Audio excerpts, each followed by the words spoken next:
All right, so move on to the next segment. I'll be sharing my thoughts on the NFL coaching news that has been cooking up and brewing in the last few days in the National Football League. The coaching topic, coaching hires have been red hot, so I'll be covering that in this segment. Frank Reich has been hired as last week was hired as the new head coach for the Carolina Panthers. I think this was a great hire by the Carolina Panthers. It's actually funny that Frank Reich is coming back to this organization because when this organization was created not too long ago and established, Frank Reich was the first quarterback to ever play a snap in a Carolina Panthers jersey as a quarterback. So that's pretty cool that Frank Reich is coming back to Carolina to be the next head coach. This was a great hire, and I still believe it was a mistake that Frank Reich was fired by the Indianapolis Colts in the midway point of the season when things were going south. I wouldn't have had a problem with it if they decided to go a different direction at the end of the season in a professional manner, but they got rid of him when things got rough and things got tough. I think they were 3-5-1 when they fired him, so that was pretty bold for the Indianapolis Colts to do that. What they do days later, they went from former ESPN analyst Jeff Saturday, who was on First Take, found himself coaching in his first NFL game 5 days later. It actually seemed like it backfired for the Indianapolis Colts to fire Frank Reich in the middle of the season because after that, they only won one game for the rest of the year.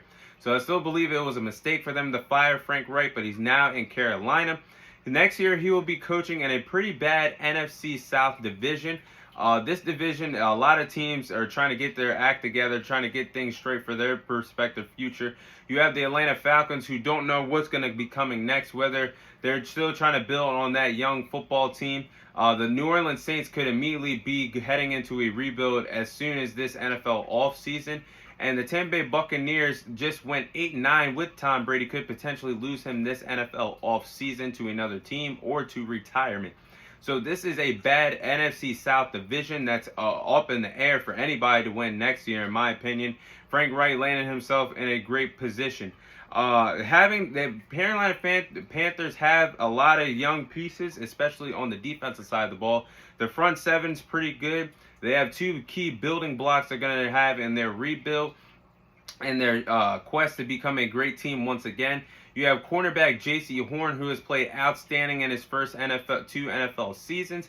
You have him at the cornerback position. Then on the defensive line, as an edge rusher, you have Brian Burns that can make a lot of plays as well. So you have two playmakers on the defensive side of the ball that will be your building blocks.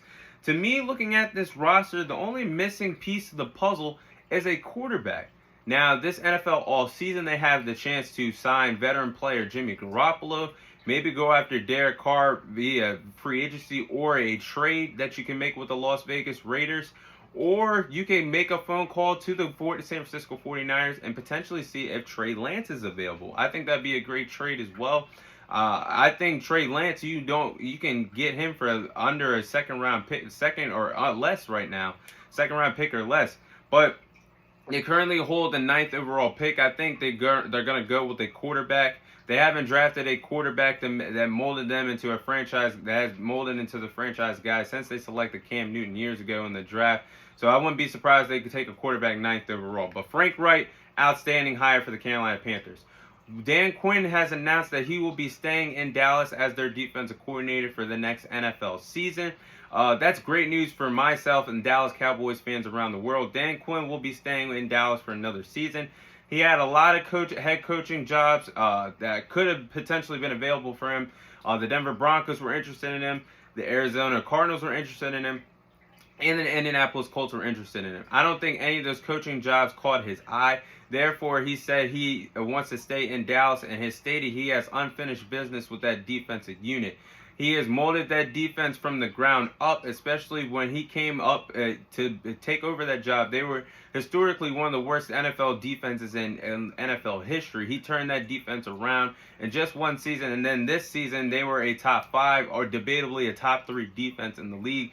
Dan Quinn has done a tremendous job. I'm happy he's staying in Dallas. And I'm pretty sure that Jerry Jones pays him a pretty good penny. I think he pays him a head coaching salary for doing the job that he does in Dallas as well. So win-win for Dan Quinn, and definitely a win for the Dallas Cowboys team.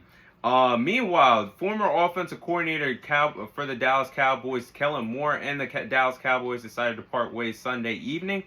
Monday morning, less than 24 hours later, he was hired as the new offensive coordinator for the Los Angeles Chargers. Once upon a time, on this podcast, I said that Kellen Moore had the ability to be the next Sean McVay. Now, it's not too late for that, but Kellen Moore was not a bad offensive coordinator. He still is a pretty good offensive coordinator, but his play calling was very questionable in big-time games, and he was getting outcoached by defensive coordinators. Example of that was in the divisional round against the San Francisco 49ers when he went up against the D'Amico Ryans defensive unit for San Francisco. So his offensive play calling became stale, in my opinion. It became very predictable, pass happy at times, if you want to call it that.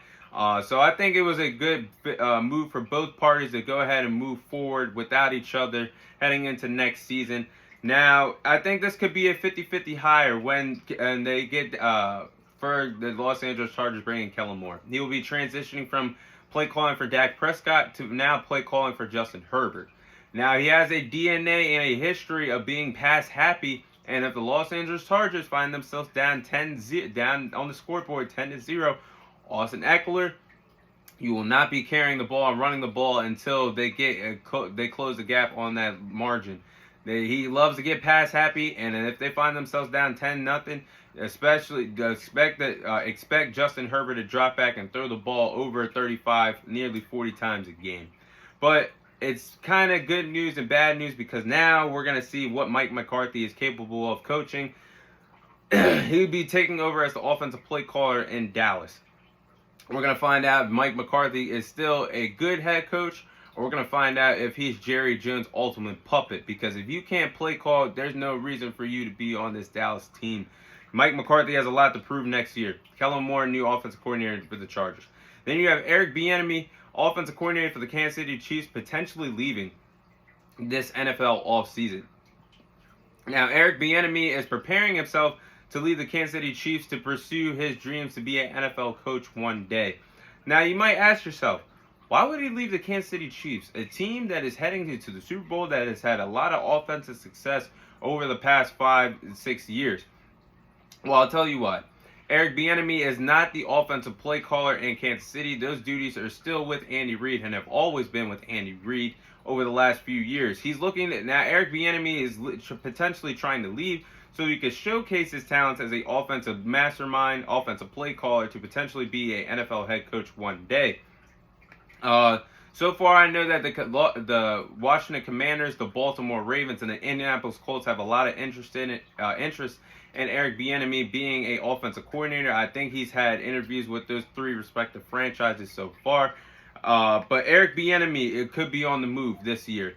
Then you have Vic Fangio, who was hired as the new defensive coordinator for the Miami Dolphins. Now, this was a great move for the Dolphins. You already have the offensive mastermind and Mike McDaniels as their head coach and their offensive play caller.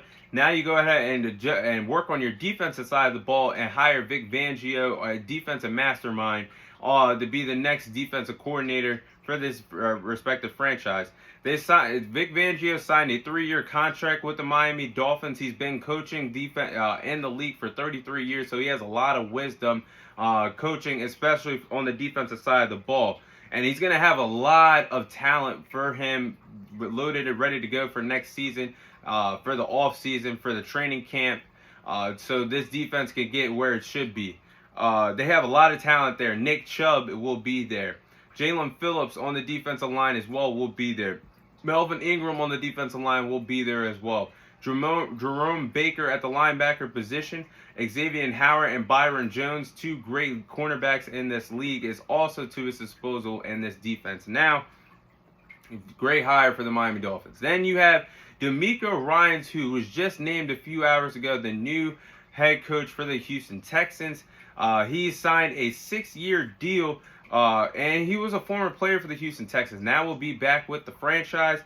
Great hire and a great man to get things back in the winning column for the Houston Texans moving forward. I think this is a great hire. DeMeco Ryans did a great job coaching the San Francisco 49ers defense this year. He's one of the reasons why this defense was the best overall defense throughout the whole entire season. The Houston Texans defense will be very good very, very, very soon once they get their young key pieces together. Once they get more talent there in Houston, this defense is going to be really, really good.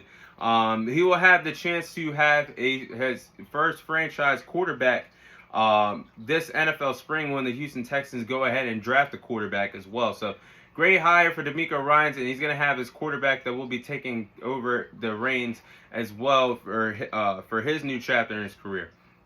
And then last but not least, Sean Payton was also named as a new head coach. So he is set to become the new Denver Broncos head coach, which is very interesting because earlier in the day, the Denver Broncos tried everything they could to get DeMeco Ryans to be the new head coach for the Denver Broncos. DeMeco Ryans shut down the job opportunity and said he is no longer interested in the job and went on to become the new head coach for the Houston Texans. Now, the Denver Broncos hit a home run and officially got Sean Payton. He's set to become the new head coach, but the Denver Broncos will be trading in order to get Sean Payton. They will be trading their 2023 first-round draft pick to the Saints and a 2024 second-round pick for Sean Payton. But this was still an absolute home run getting Sean Payton. It took a lot to get him. I don't understand why you gave up a first-round pick to get a coach. But they got him, but man, I wouldn't have done it. And they gave up a second-round pick for the 2024 draft, and they don't even own a first-round pick in that draft. So you're giving up a lot to get Sean Payton. I hope it works out. But Sean Payton is the right man to turn things around in Denver for the Denver Broncos, especially turn around the aging turnover machine in Russell Wilson, who did not play good last NFL season, had his worst NFL career. If there's one man that can fix Russell Wilson, it's Sean Payton. He's a former Super Bowl winner. Him and Drew Brees had a lot of success there in New Orleans for years and years. He has the potential to turn things around. I think this offense is going to be very creative next season with Russell Wilson, Jerry Jeudy, Courtland Sutton. They will be getting guys back as well in the running game. So I'm expecting this team to be pretty good next year. But that is all my NFL coaching carousels, news and hires so far. That is all the news I have for this in this segment.